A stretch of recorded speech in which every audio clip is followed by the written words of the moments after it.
네, 매일 아침 지나치지 말아야 될 뉴스 픽 시간입니다. 한동인 뉴스토마토 기자 나와 있습니다. 안녕하세요. 안녕하세요.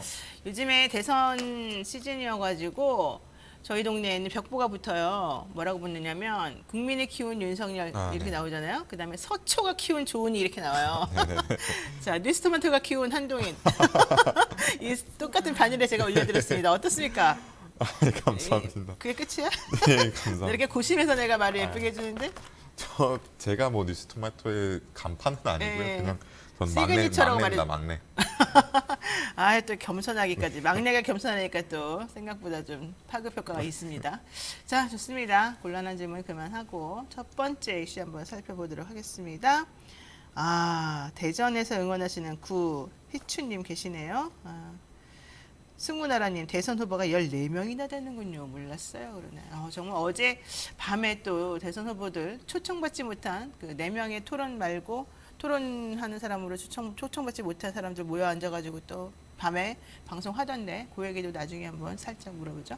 자, 어제 제일 핫했던 이슈 중에 하나가 지금 윤석열 후보 부친 집을 사주었다고 알려지고 있는 김만배 씨 누나. 네. 그 누나가 왜 사줬느냐, 뭐 정상 거래였냐 아니었냐, 윤석열 후보하고 관계 뭐냐 이거였는데 네. 다 부인하더니만 녹취록이 나왔습니다. 아, 네, 그렇습니다. 네. 그러니까 녹취록 이제 김만배 씨, 정영학 씨 녹취록에 네. 누나가 언급되는 부분이 공개가 됐습니다. 그러니까 이 부분이 정확히 어떤 거래인지는 밝혀지지 않았는데 관련해서 민주당은 이제 윤석열 후보의 부친 연희동 집을 김 씨의 누나가 매입한 과정이 수상한 거래인데 이 의혹이 떠오를 수밖에 없다. 그래서 네. 해명을 해야 된다. 이렇게 밝히고 있습니다. 녹취록 내용을 보면은 네. 정영학 회계사가 그 회사에 집 넘기고 돈 받으시고 이렇게 하셔도 된다라고 말을 했더니 김만배 씨가 그래 그렇게 하나라고 답을 합니다. 네. 근데 그 뒤에 정영학 씨가 그럼 그 돈으로 주시는 거고 대신 시가보다 너무 비싸게 하진 말라라고 조언을 합니다. 그럼 그 돈으로 주시는 거고. 네네네. 아하. 그리고 김만배 씨는 그럼 어차피 저쪽에서도 양도소득세를 물 거 아니냐 이렇게 대답을 하기도 하고요. 네. 정영학 씨는 그럴 수도 있지만 그 지분을 갖고 있는 거니까 뭐 회사 거나 제 거나 마찬가지지 않냐 돈만 있으면 이렇게 얘기를 하고요. 네. 이 과정에서 김만배 씨가 그럼 내가 차라리 그냥 많이 빼서 현찰로 바꿔서 그렇게 이렇게 누나에게 줘야겠네 라고 대답을 합니다. 네. 그리고 나서 정영학 씨가 회사에 취직을 시키는 게 어떻겠냐 뭐 1억이든 2억이든 주겠다 이렇게 말을 하는 부분이 녹취록이 공개가 됐습니다. 그러니까는 일단 보죠. 그 돈으로 주시는 거고 이거 되게 중요한 부분이고 어차피 또 저쪽에서는 양도소득세 물을 거 아니야 라고 말하니까 그러실 수도 있지만 그 지분을 가지고 계시는 거니까 어차피 회사 거나 뭐 제 거나 마찬가지 네. 아니냐. 그러니까 얘기는 명의는 회사로 넘어간다 하더라도 어쨌든 지분을 소유하고 있는 사람이 결국 간접 소유하는 구조가 된다. 네. 이런 얘기잖아요. 그러면은 명의는 회사 쪽으로 넘겨놔서 마치 소유하고 있지 않은 것처럼 하겠지만 현실적으로는 소유하고 있으니까 지분 그대로 남고 네. 대신에 현찰은 합법적으로 그쪽으로 넘어갈 수 네. 있고 이런 얘기군요. 예, 그래서 대신 시가보다 오호. 너무 비싸게 하지 말라라는 네, 조언이 나온 네, 부분도 네. 주목할 부분인 것 같습니다. 그러면서 누나를 통해서 돈을 계속해서 전달할 수 있다는 방식으로 지금 얘기가 나와요. 네, 그렇습니다. 그러니까 이렇게 나오죠. 누님을 그럼 이 회사에 취직을 시켜도 되지 않느냐? 그래서 월급으로 연봉 1억씩 2억씩 드리겠다. 네. 이렇게 해도 된다. 그러니까는 이게 여기에 이제 물론 윤 후보의 뭐 부친의 집이다 이런 말은 정확히 안 나오지만 이 맥락 전체를 종합해서 봤을 때 이 당시에 집을 살려고 생각했던 사람은 김만배 씨 누나고 그 집은 윤석열 후보의 부친의 집이었다면 사실 뭐 이거는 뻘박 아니겠습니까? 예, 그렇습니다. 그래서 주택 매입 오호. 과정이 이게 결국에는 대가이거나 네. 특정인의 이익을 위한 매입일 수밖에 없다라는 해석이 나오고 있습니다. 그렇군요. 그래서 민주당 선대위 백혜련 수석 대변인이 어제 서면 브리핑을 통해서 언론 보도를 통해 김 씨가 누나를 통해서 주택 매입을 모의하는 정황이 담긴 녹취록이 나왔다. 누구라도 윤 후보 부친의 연희동 자택을 둘러싼 수상한 거래를 떠올리지 않을 수 없다 이렇게 의혹을 제기했고 단순 주택 매입이 아니라 어떤 일에 대한 대가나 특정인의 이익을 위한 매입일 가능성이 있다 이렇게 말했습니다. 여기서 말하는 특정인의 이익이라고 하는 건 윤석열 후보의 이익이라는 뜻이겠죠? 예, 그렇게 보일 가능성이 높다라는 얘기입니다. 알겠습니다. 윤 후보 측은 우연한 거래라고 하지만 이처럼 우연에 우연이 겹치는 것은 전후주에서 얼마나 되겠느냐. 부산저축은행 대출브로커 조우영 씨 무혐의 처분 1,805억짜리 커피 한 잔. 윤 후보 부친의 주택 거래 매우 의심스럽다. 이렇게 얘기가 좀 나오고 있고요. 자, 백수석 대변인은 이미 보도된 김만배 녹취록 중에는 내가 가진 카드면 윤석열은 죽어라는 발언이 있는데 오늘 공개된 대화에 담긴 진실이 김 씨가 가진 카드 중에서 하나인지 의문을 지우기 어렵다. 이렇게 덧붙였습니다. 이제부터 판단은 여러분의 몫이다. 우리는 여기까지 말씀드린다. 이거죠.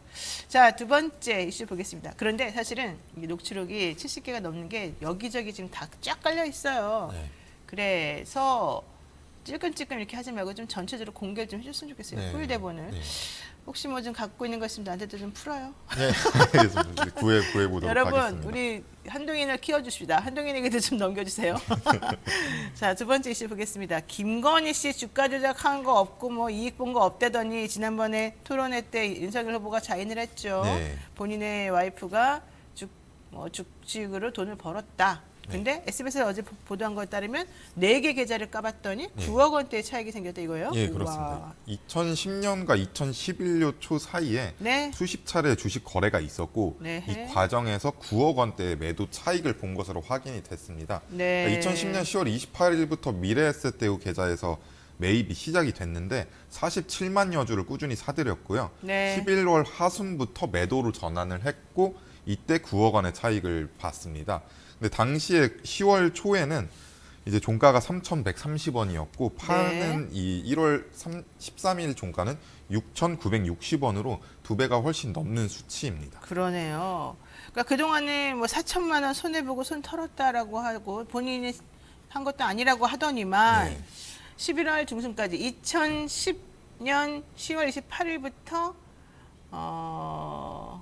다음 11월 하순 정도까지 계속해서 이걸 매집을 했고 예. 그걸 3천 얼마 정도에 매집을 했다가 그로부터 3개월 뒤인 1월 달에 갑자기 이걸 팔아요. 네. 47만여 주를 샀다가 49만여 주를 파는데 갑자기 그동안에 3개월 동안에 주식이 3천 얼마에서 6,900원 정도, 그러니까 예. 2배 반 정도로 올랐다는 거잖아요. 예, 그렇습니다.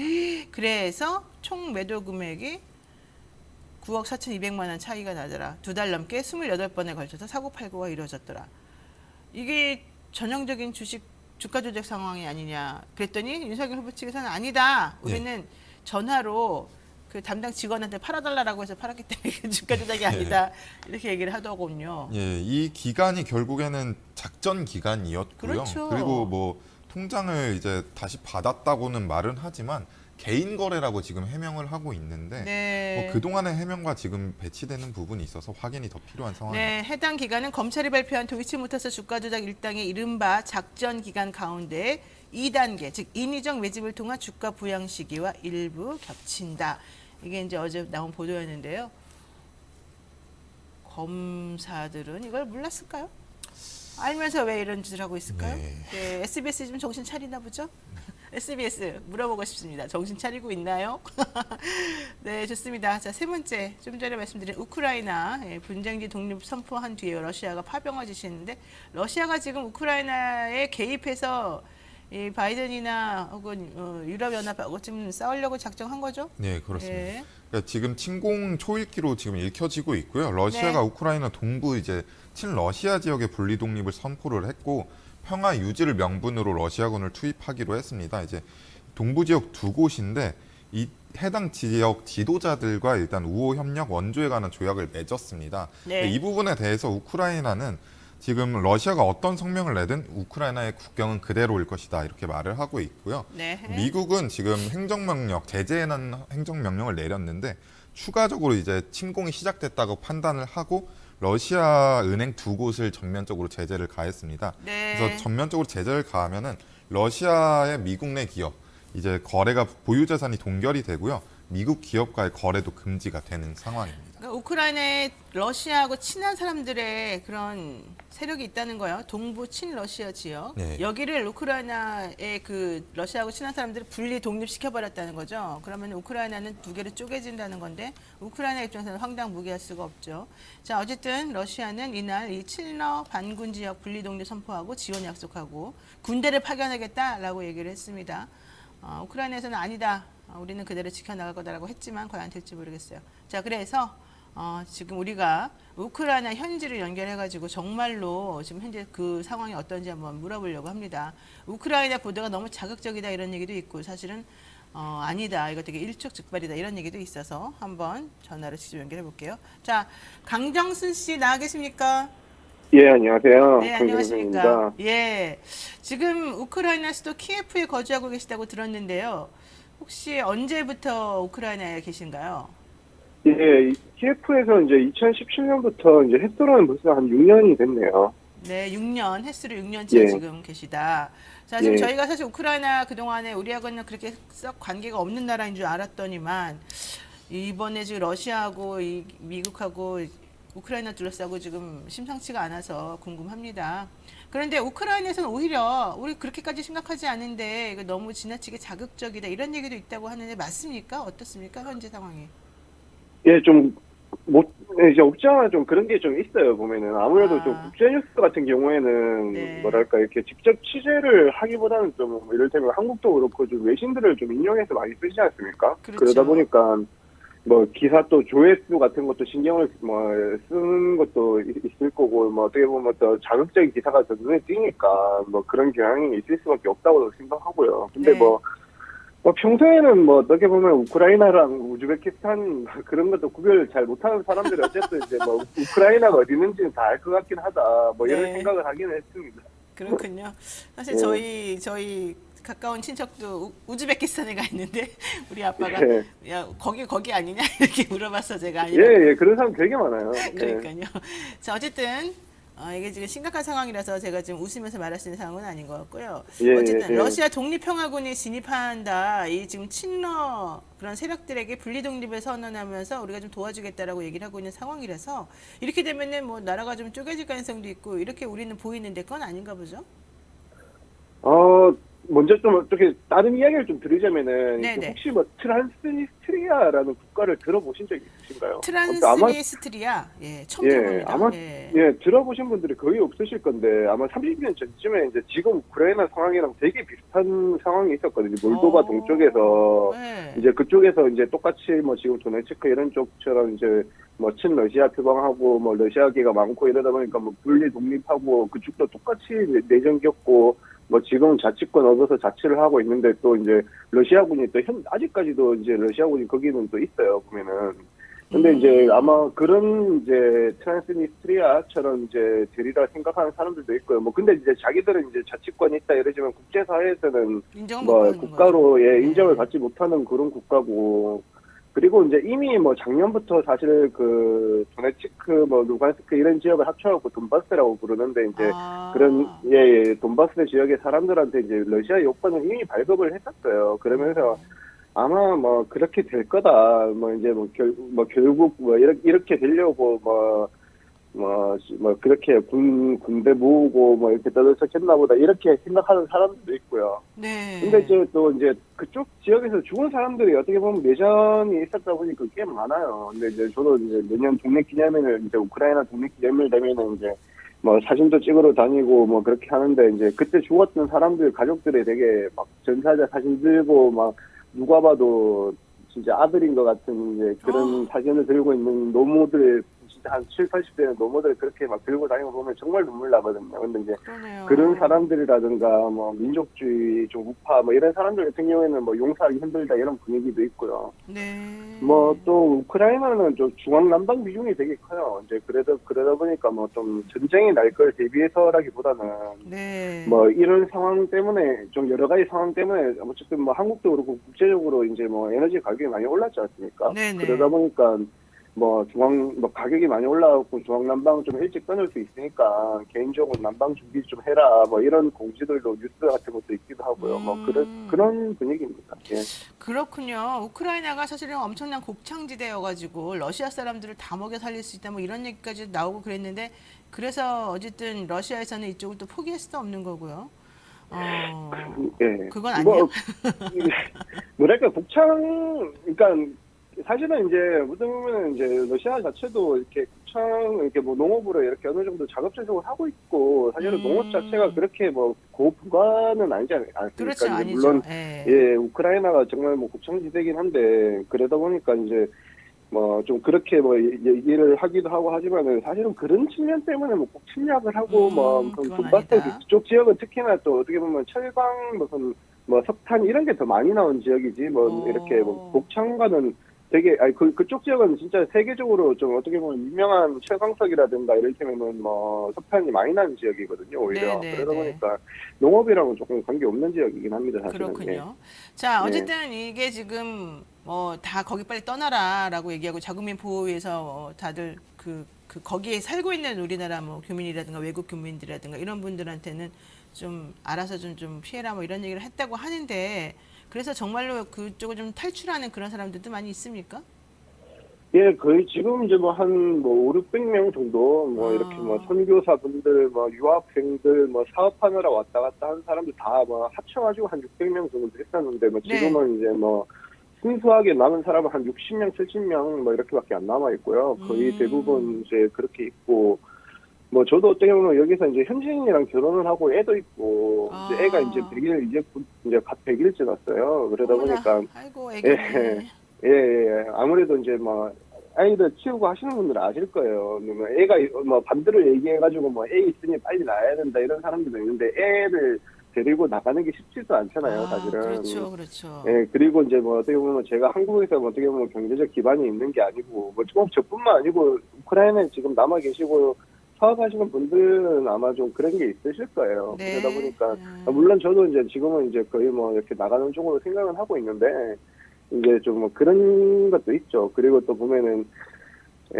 뭐 선교사들 좀 어떻게 보면 욕하시는 분들도 계시는데 이를테면 예전에 무슨 뭐 아프간 그쪽 뭐 그런 것도 있었고 해가지고 네. 저는 사실 기독교 별로 안 좋아하거든요. 진짜 저도 별로 종교도 갑자기. 없고요. 저는 진짜 기독교 되게 안 좋아하는데 네네. 근데 보면 뉴스 기사들 보면은 아뭐 선교사들 무슨 뭐 신한테 구해달라고 해라 뭐 이런 식으로 얘기하고 막 누구 막 그렇게 안 좋게 얘기하는 사람 많은데 우크라이나가 경제적으로 되게 좋지는 않은 나라예요 원래. 그렇죠. 근데 이제 사실은 이제 그렇다 보니까 이제 사실 안 좋은 이렇게 좀 안 좋은 상황에 있는 우크라이나 사람들 위해서 좀 봉사하고 이런 사람들도 계시는데 네네. 예, 좀 그런 상황 뭐에서 이제 지금 뭐 전쟁이 난이 여전히 하는 것 때문에 사실은 이제 뭐 그런 자기보다 더 어려운 사람 버리고 가는 거 아니라 생각해서 좀 남아 계시는 분들도 있거든요, 사실은. 그렇군요. 예, 그래서 좀 너무 그런 분들 좀 욕하지 않으셨으면 좋겠어요. 저는 기독교 좋아해서 무슨 이렇게 옹호하려고 그런 건 전혀 아니고요. 네, 알겠습니다. 예. 어쨌든 우리나라 교민들도 지금 피난을 조금 생각하는 분들도 있긴 한데 뭐 지금 좀 심각하고 신중하게 좀 생각해야 될 것 같긴 하네요. 자, 네. 그건 그렇고요. 어쨌든 지금 비상 대응 체계 정보 같은 것들을 좀 우리나라 정부에서 그 교민들을 위해서 뭔가 좀 전달하고 그러고 있습니까? 안전이 제일 중요한데. 예. 그러니까 그러니까 교민이 그렇게 많지는 않다 보니까 이제 대사관에서 이렇게 뭐 운영하는 한 단톡방이 90명 원래 정도? 예전부터 예. 그 예전부터 있었어요. 한참 이제 뭐 이런 사태 있기 전부터 거기서 이제 뭐 이런 공지들 뭐 코로나 사태 때부터 이제 계속 있어 왔었고 지금도 뭐 보면은 이제 뭐 항공편 상황이 뭐 어떤지 육로는 어떻게 이동 가능한지 뭐 이를테면은 뭐 남아 있는 사람들 위해서 뭐 방공호는 뭐 상황이 어떤지 이를테면은 뭐 어느 지역에 있는 뭐 방공호는 어디로 가야 된다 뭐 이런 거 정보를 되게 잘 전달해주고 계시고요. 그리고 또 뭐 따로 뭐 뉴스 같은 거 공유하는 카카오톡 방도 있어가지고 거기서 뭐 여러 정보 같은 거 공유도 잘 되고 이런 상황입니다. 알겠습니다. 자, 어쨌든 말씀 들으니까 오히려 저는 생각했던 것보다는 조금 더 안심이 되는 그런 상황인데요. 먼 고국에서나마 안전을 좀 기원하겠습니다. 우리 국민들에게 하시고 싶은 말씀 한마디 짧게 해주시죠.